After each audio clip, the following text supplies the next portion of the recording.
Para may iba, gagawa tayo ng pork cabbage rice. So, simulan na natin ang pagluluto.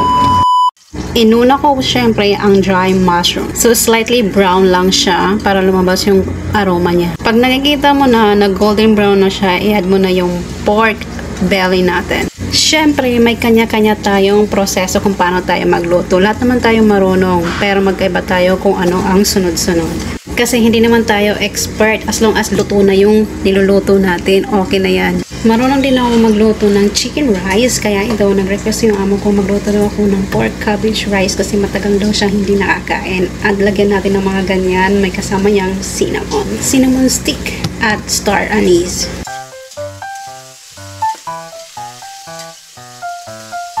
Ilagay na natin ang ating garlic.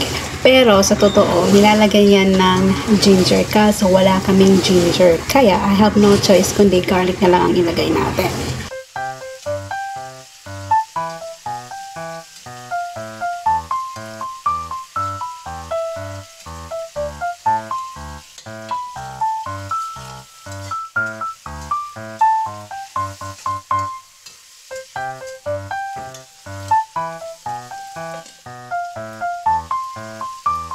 Pagkatapos natin i-mix, ilagay na natin yung ating cabbage.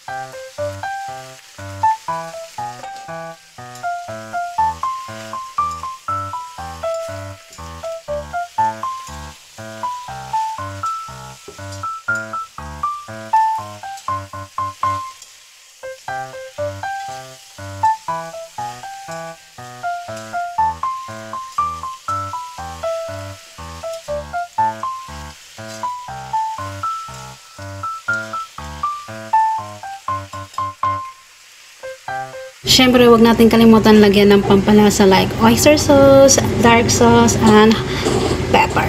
Hindi ko na rin yan nilagyan ng salt kasi nga ayaw ng amo ko ng maalat. Kaya minsan, yung mga niluluto ko ay blend lang siya, yung parang wala ng lasa. Kaya I decided na lagyan ko na lang siya ng 5 spice. Kahit pa paano, may lasa naman yung niluluto natin.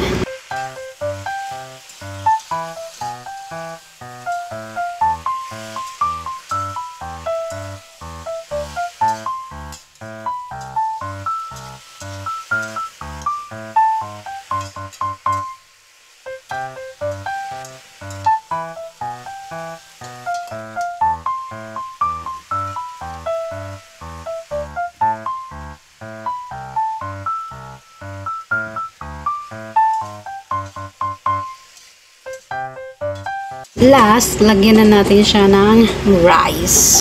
Ipaghahalo lang natin yung cabbage at ang ating pork belly at ating mushroom. Sa totoo lang, may trivia lang ako. I mean, hindi talaga ako kumakain ng mushroom. Kahit anong klaseng mushroom. Pero nowadays, ang sinubukan ko kumain ng mushroom kasi lagi kasi kami nagluluto ng mushroom. So, nag-try ako ng 1 piece. Oh my God, masarap pala yung mushroom. At dry mushroom man o yung fresh mushroom. Kaya simula noon, nakikita ko ng employer ko na kumakain ako ng mushroom. Natatawa siya. Sabi niya, you said you don't like it. Niya ko, oh, before, but now I like it very much. So, balik na tayo dito sa ating niluluto. So, okay na yung ating cabbage rice. So, ita-transfer na lang natin sa ating rice cooker.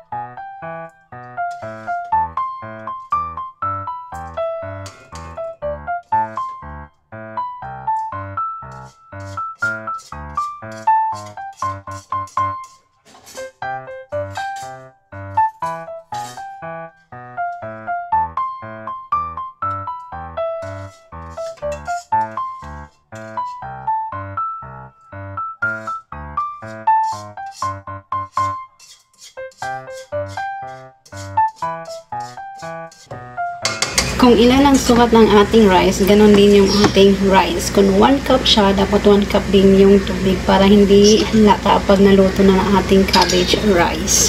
So, luto na ang ating pork cabbage rice, kaya ready to serve na siya. So nakikita niyo naman ang ganda ng kulay niya, 'di ba? Kaya dapat yung tubig mo sakto lang para hindi lata yung kanin. So yung amo ko nakadami ng kain nito. Bakit? Naku po, favorite niya yung pork cabbage rice. Mas lalo na pag nagluluto ako ng chicken rice.